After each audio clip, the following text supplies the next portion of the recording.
మునుపటి భాగంలో ఈ పాపాలికా మాంత్రికుడు తన గురువు ఇచ్చిన ఆ మాయాజలాన్ని త్రాగి నేరుగా తన గురువు వద్దకు చేరుకున్నాడు. లోపల కపట బుద్ధితో ఉన్న ఈ పాపాలికా మాంత్రికుడు తన గురువును చూసి ఇలా అంటూ ఉన్నాడు. అయ్యా గురువు గారు, మీకు వందనాలు. మీరు చెప్పిన విధంగానే 2 సార్లు నా ప్రాణత్యాగాన్ని చేసి తిరిగి మరలా సజీవునే మీ ముందుకు వచ్చాను. ఇది ఎంత మీ చొలవే. మీరు నేర్పిన ఈ కర్ణ కఠోకర భయంకరమైన విద్యల వల్ల నేర్చుకొని ఇప్పుడు మీ ముందు ఇంతటి పెద్ద మాంత్రికుడై నిలుచున్నాను. అంతేకాదు, ఎన్నటి నుంచో మీ చిరకాల వాంఛ అయిన ఆ మంత్రాలవని జయించడానికి నాకు మీ ఆశీర్వాదం కావాలి. ఒక్కసారి మీ నేత్రాలు మూసుకొని నన్ను ఆశీర్వదించండి అని ఈ పాపాలికా మాంత్రికుడు తన గురువుతో అంటూ ఉన్నాడు. ఆ మాటలు విన్న తన గురువు ఇలా అంటూ ఉన్నాడు. మెచ్చితినిరా పాపాలిక, ఎంతో కష్టతరమైన ఆ 2 ప్రాణార్పణ సంఘటనలు గావించి నువ్వు అనుకున్న ఆ కలను నెరవేర్చడానికి చాలా కష్టపడుతున్నావు. సరే, నీ కష్టానికి తగ్గ ప్రతిఫలం నువ్వు అనుభవిస్తావు. నాయనా, నువ్వు కళ్ళు మూసుకొని నన్ను దీవెనలు కోరు. ఖచ్చితంగా నేను కోరుకున్నది నీకు లభిస్తుంది అని ఈ గురువు ఆ పాపాలికా మాంత్రికుడితో చెబుతూ ఉన్నాడు. ఆ మాటలు విన్న పాపాలికా మాంత్రికుడు తన మనసులో ఇలా అనుకుంటూ ఉన్నాడు. అరే, ఈ ముసలాడు గట్టేన వాడే. సరే, వాడు కళ్ళు మూసుకుంటే ఏముంది, నేను కళ్ళు మూసుకుంటే ఏముంది? ఎప్పటికైనా ప్రాణం పోవాల్సింది వాడిదే కదా. ఎలాగైనా సరే వీడిని ఇక్కడే ఇప్పుడే ఇలాగే బలి ఇచ్చి ఆ మంత్రాల గుహలోనికి ప్రవేశించి ఆ మంత్రాల యొక్క పెట్టెన నావసం చేసుకోవాలి. సరే, ఇప్పుడు కొద్దిసేపు వీడితో పాటు మనం ఇలాగే ఉండి వాడు చెప్పినట్లుగా చేస్తే వాడిని సంహరించడం నాకు తేలిక అవుతుంది అని ఈ పాపాలికా మాంత్రుడు తన మనసులో అనుకుంటూ ఉన్నాడు. అది ఎంత గమనించినా ఈ పాపాలికా మాంత్రుడి యొక్క గురువు పాపాలికతో ఇలా అంటూ ఉన్నాడు. ఏమిటి నాయనా, అంతలా ఆలోచిస్తున్నావు? కళ్ళు మూసుకో, నీవు అనుకున్నది జరుగుతాది అని ఈ పాపాలికా మాంత్రుడి గురువు తనతో చెప్పాడు. చెప్పిన విధంగానే ఈ పాపాలికా మాంత్రుడు కళ్ళు మూసుకొని ఉన్నాడు. ఇంతలో ఈ పాపాలికా మంత్రుడు గురువు తన మంత్రశక్తితో తన దేహాన్ని 2 రూపాలుగా మార్చుకున్నాడు. ఒక దేహ రూపం అతి సూక్ష్మ రూపంగా మార్చుకొని నేరుగా ఈ పాపాలికా మాతృడి యొక్క శిరస్సు భాగంలోనికి ప్రవేశపెట్టాడు. మరొక శరీర భాగం నిశ్చలంగా ఆ యొక్క పాపాలికా మాతృడికి ఎదురుగానే ప్రవేశపెట్టి ఉంచాడు. కొద్ది సమయానికి ఈ పాపాలికా మాతృడి గురువు తన శిష్యుడితో ఇలా అంటూ ఉన్నాడు. నాయనా కుమారా పాపాలిక, ఇక నువ్వు కోరుకున్నది చాలు. ఇప్పుడు నువ్వు నేను చెప్పిన విధంగానే నా కళ్ళును మూసుకుంటాను. సరే, నీకు ఏం కావాలో కోరుకో.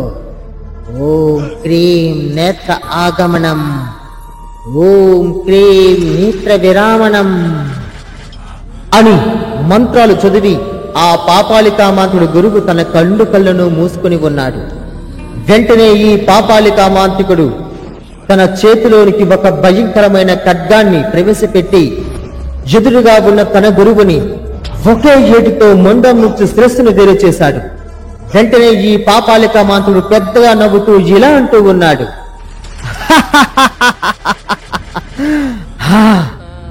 శరణోస్తు శరణోస్తు ఓ ఈ బూటక పిశాచి, నువ్వు చెప్పిన విధంగానే అందుడై ఉన్నా ఎందుకు పనికి రాకుండా మంచాన్ని పడి ఉన్న ఒక మహిమగల వ్యక్తిని చంపితే ఆ మంత్రాల శక్తిని పొందగలుగుతానని చెప్పావు కదా. నువ్వు చెప్పిన విధంగానే నా గురువుని బలి ఇచ్చాను. నువ్వు చెప్పిన అన్ని పోలికలకు ఇతను సరితూగాడు. సమస్త లోకాన్ని తన ఆధీనంలో ఉంచుకున్న ఈ మంత్రాల శక్తిని ఇప్పుడు నా వశం చేసుకుంటాను. అంధుడు అయిన ఈ ముసలివాడు ఉన్న శక్తిని కూడా నా వశం చేసుకుంటాను. పాపాలిక పాపాలిక, బల బల, నీ శక్తి అమోఘం, నీ తెలివి అపురూపం అని ఈ పాపాలికామాంతుడు గట్టిగా నవ్వుతూ ఉన్నాడు. ఈ పాపాలికామాంతుడి యొక్క గురువు శరీర భాగం నుంచి రక్తం ఏరులా పారుతూ ఉంది. వెంటనే ఈ అస్థిపంజరాలు రెండు ఇలా అంటూ ఉన్నాయి. అరే అరే, ఎంత పని చేసావు నువ్వు పాపాలికామాంతుడా! నువ్వు చాలా దుర్మార్గుడివి.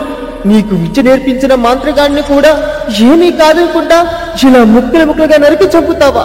నువ్వు నీచుడివి, పాపాత్ముడివి. అందుకని నీకు పుట్టగతులు లేకుండా పోతాయి. ఎంత పని చేశావు! నీకు ఎంతో మేలు చేసిన ఈ పాపాలికామాంతుడి గురువుని కూడా నువ్వు క్షమించుకుంటా ఇలా ముక్కలుగా నరికేశావు కదూ. నీవు అంతటికంతటి అనుభవిస్తావురా మూర్ఖుడా అని ఆ రెండు అస్థిపంజరాలు ఈ పాపాలికామాంతికుడితో అంటూ ఉన్నాయి. వెంటనే ఈ యొక్క మాంత్రికుడు ఆ అస్థిపంజరాలు రెండిటిని తన శక్తితో గాల్లోకి ఎగరవేశాడు. తను జిలా అంటూ ఉన్నాడు. ఓ అస్థిపంజరాలారా, ఇక నుంచి ఈ ముసలివాడికి మీరు కాపలాదారిగా ఉండే అవసరం లేదు. ఇక మీ గురువు ఇప్పుడు నేనే. ఈ గృహకి, ఈ మంత్రాగాలకి అన్నిటికీ పెద్దను నేనే. మీరు నాతో ఏకీభవించినైతే మీకు ఎటువంటి అపకారం చేయకుండా విడిచిపెడతాను. లేదంటే ఇక్కడే మిమ్మల్ని బూడిదిగా మార్చి విడిచిపెడతాను అని ఈ పాపాలికామాంతుడు గట్టిగా నవ్వుతూ ఉన్నాడు. ఆ మాటలు విన్న ఈ అస్థిపంజరాలు రెండు తన మనసులో ఇలా అనుకుంటూ ఉన్నాయి. ఒరే మాంత్రికుడా, నీ గుణం అంత బాగోపోయిండేసరికి ఇలా నీకు విద్య నేర్పిన గురువుని హతమార్చావు. కానీ ఇదంతా ఒక నాటకమని నీకు తెలియటం లేదు. నువ్వు నీ కూతురి నువ్వే తీసుకుంటున్నావు. మా గురువు గారి శక్తిని నువ్వు అంత చులకనగా అంచనా వేస్తావని తెలిసే మా గురువు గారు నీకు ఈ అగ్ని పరీక్ష పెట్టారు. నువ్వు ఇప్పుడు ఖచ్చితంగా ఆ మంత్రాలవ్వ చేతిలో కుక్క చావడం ఖాయం. అందుకే అన్నారు పెద్దలు, వినాశకాలే విపరీత బుద్ధి. బాగు బాగు, బహుబాగు.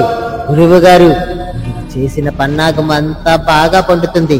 ఈ పాపాలికా మాంత్రికుడు సర్వనాశనం కాబోతున్నాడు అని ఆ అస్థిపంజరాలు రెండు మనసులో అనుకుంటూ ఉన్నాయి. ఈ పాపాలికామాంతుడు కోపావేశంతో జిలా అంటూ ఉన్నాడు. చెప్పండి అస్థిపంజరాలారా, ప్రాణాలతో విడిచిపెట్టమంటారా, లేకపోతే ఈ గుహలోనే బూడిదలా మార్చమంటారా? చెప్పండి అని ఈ యొక్క పాపాలికామాంతుడు గట్టిగా అరుస్తూ ఉన్నాడు. ఆ మాటలు విన్న అస్థిపంజరాలు రెండు ఇలా అంటూ ఉన్నాయి. వద్దు గురువర్యా, వద్దు. నువ్వు చెప్పిన విధంగానే నడుచుకుంటాం. నేటి నుంచి మేము ఇద్దరం ఇప్పుడు మీ శిష్యులం. మీరు ఏం చెప్తే అదే చేస్తాం. అంతకు మించి మమ్మల్ని ఏమీ చేయవద్దు. మమ్మల్ని విడిచిపెట్టండి. ఖచ్చితంగా మీకు అనుచితంగా నడుచుకుంటాం అని ఆ రెండు అస్థిపంజరాలు పాపాలికామాంతుడితో చెబుతూ ఉన్నాయి. వెంటనే ఈ పాపాలికామాంతుడు ఆ రెండు అస్థిపంజరాలు నేలపైకి దించాడు. ఈ పాపాలికామాంతుడు అస్థిపంజరాలతో ఇలా అంటూ ఉన్నాడు. జాగ్రత్తగా వినండి. ఇప్పుడు నేను మంత్రాల గుహలోనికి వెళ్ళబోతున్నాను. అక్కడి నుంచి వచ్చేంత వరకు మీరు ఈ గుహలో యజ్ఞ హోమాలు జరిపిస్తూ ఉండాలి. ఈ ముసలివాడి రక్తాన్ని ఈ యజ్ఞ హోమంలో పడుస్తూ వాడి శరీర భాగం నుంచే వచ్చే ప్రతి రక్తాన్ని కూడా ఈ అగ్నిజ్వాలలో పడుస్తూ ఉండాలి.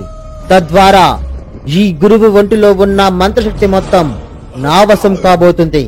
అప్పుడు ఖచ్చితంగా మంత్రాలవని తేలికగా నా వశం చేసుకొని తనని ముప్పతిప్పలు పెట్టి ఆ తరువాత అక్కడికక్కడే మరణించేలా చేస్తాను. నేను చెప్పిన విషయం జాగ్రత్తగా గుర్తుపెట్టుకోండి. ఒక్క రక్తపు చుక్క కూడా బయటపడకుండా ఈ అగ్ని జ్వాలలోనే పడుతూ ఉండాలి. ఇదే మీరు నాకు చేసే గురుదక్షిణం అని ఈ పాపాలికామాంతకుడు ఆ అస్థిపంజరాలతో చెబుతూ ఉన్నాడు.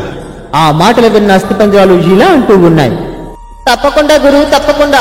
మీరు చెప్పిన విధంగానే చేస్తాం. ఇక మీరు మంత్రాల గృహ వద్దకు వెళ్ళండి. వెళ్ళి పాతాళ లోకానికి పోతారు లేదా ఆకాశ లోకానికి వెళ్ళిపోతారో వెళ్ళిపోండి గురువు గారు అని అస్థిపంజరాలు గట్టిగా మాట్లాడుతూ ఉన్నాయి.